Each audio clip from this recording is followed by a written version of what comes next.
Hey y'all, it's me Alex. Today I wanted to do a video on 5 beauty brands that I've changed my mind about. This can be for the positive, this can be for the negative. I think it's important for us to note in the beauty community that we can actually change our mind about things and like support something that we used to not support because we think they've changed, or not support something that we used to support because they've changed and we don't want to support that. These are 5 brands that I have changed my mind about for the positive and for the negative, and let's just get started. The first brand that I've changed my mind about is Too Faced. Now, Too Faced used to be a brand that I absolutely loved. My first ever high-end palette was their Cat Eyes palette. I still have it to this day. I still have their chocolate bar palette, their sugar pop palette.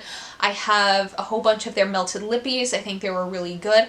And so I think they make really good quality products. I even have their little like berry tone palette. Case got that for me for Valentine's Day. They've always kind of been like a little like weird to me because like of all of the sexy names, but the fact that they're very like young and almost childish in a lot of their packaging. So I've always been kind of like on the fence about them. What kind of pushed me over into now like I'm not gonna buy anything from them for a while was their whole Rich Lives Matter on a cake thing, because they said that a friend brought that to whoever's birthday party it was. And I get that sometimes you have like that one really offensive friend of a friend. I think you would have the common sense enough not to post that on the internet unless you found it like genuinely funny. So that kind of pushed it over the edge. There was also like, I know back in the day, and by back in the day I mean like 2 years ago, they did that collaboration with Kat Von D. That was back when I liked Kat Von D. I'm pretty certain like they've come out and say that they still love her and whatever. That still kind of puts me in a place where I'm like, I would like to not give you my money, which is pretty easy with Too Faced because while their berry palette was really good, and I think a lot of their like cheek and lip products are good, they don't come out with enough things that like really attract me and like really make me want to spend my money on them. Change my mind, and not for the better, Jared Blondino. The next brand that I've changed my mind about that I alluded to in the last one is Kat Von D.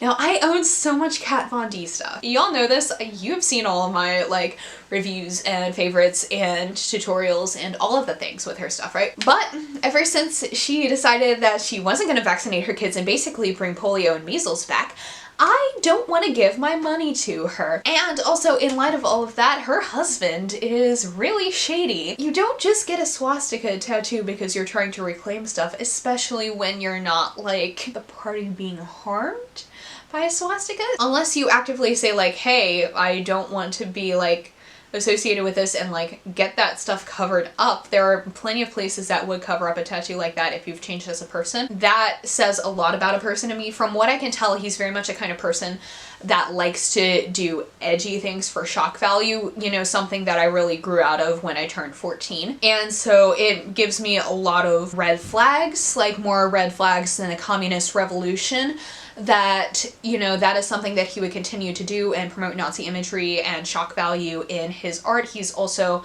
I believe, a rape apologist, and while I don't think people should always be known by the company they keep, because sometimes we really are different from the people that we kind of end up falling in with, if you choose to spend the rest of your life married to a person who does all of these sorts of things, that gives me a lot of things to think about a person's character. So she's not someone I'm gonna be giving my money to anytime soon. Also, because like her video about like not being a Nazi or an anti-vaxxer didn't actually address any of those concerns. Like, I'm just saying. Whatever. Now that I've like said all of those negative things about things, I actually have one that I've changed my mind on for the positive, and that is Juvia's Place. So probably about a year ago, I was debating on whether or not I actually wanted to purchase stuff from Juvia's Place because I'd heard really negative things about their customer service. And I get like indie brands don't always have the ability to have the best customer service, but I heard Courtney from Fear and Nix, I heard her like kind of customer service horror story about it, and I was kind of like, oh, I really don't want to buy from them.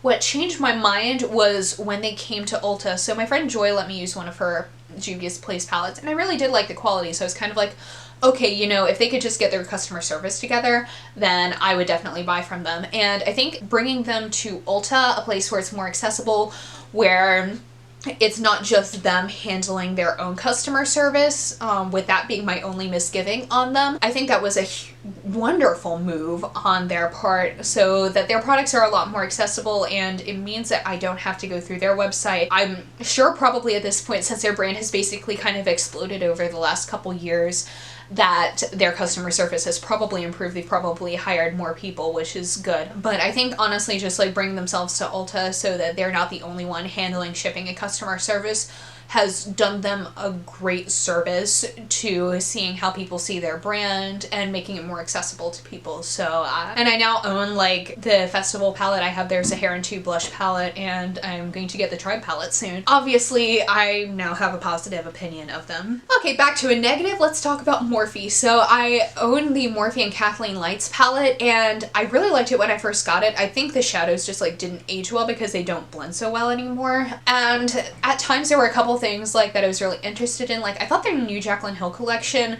until they had all of the quality issues, I was actually pretty interested in that because I love the color schemes, and I was also interested in their Boss Moon palette. I never ended up buying those things because like, I mean, Morphe is like private labeled and whatever, but like I don't care so much about that. One, I heard that they weren't like paying out all of their stuff to like Thomas Halbert, who I'm not a huge fan of his, but also like maybe pay the people who work for you. That just gives me pause. But the other thing that I realized is that they sell mink lashes.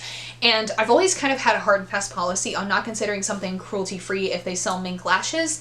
And I didn't know this about Morphe because all I had ever really thought about was like their eyeshadow palettes and like their brushes, because that's like all that people talked about. And they weren't a brand that I paid that much attention to unless they released something really, really interesting.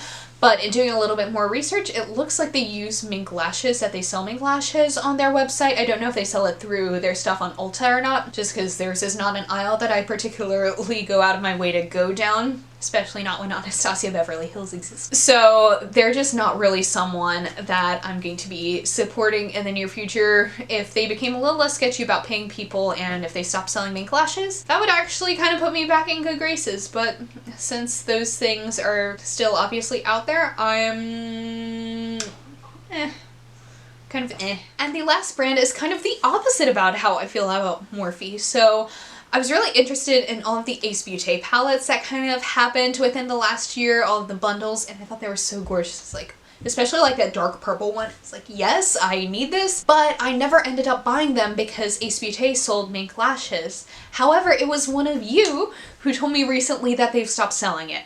And I was like, hallelujah, amen, let me get that flare palette, let me get the purpley black gorgeous goth wonderfulness palette, because they are a cruelty-free brand. So that was the only like misgiving I had about them. And now that I have checked and I have confirmed that their lashes are all like synthetic silk now, I am 100% on board from buying. I'm not in a place where I'm going to be buying like all of the eyeshadow palettes right now, but I definitely think I might pick up one or two over the course of this year, try out that flare palette, because that is the one that I'm probably most definitely interested in. And it makes me really excited that they did make that shift to not selling mink lashes. You know, I think that was a really good move on their part, and mink lashes to me are something, I mean, maybe I'm biased because I don't do false lashes, but mink lashes I think are something that's really unnecessary. Like, we didn't really need to do that, especially when there are such beautiful synthetic alternatives. When I do use like false lashes, I do use synthetic alternatives. That is something that I think was a really good move on their part, and it actually really does make me want to support them. So those are the 5 beauty brands that I have changed my mind about.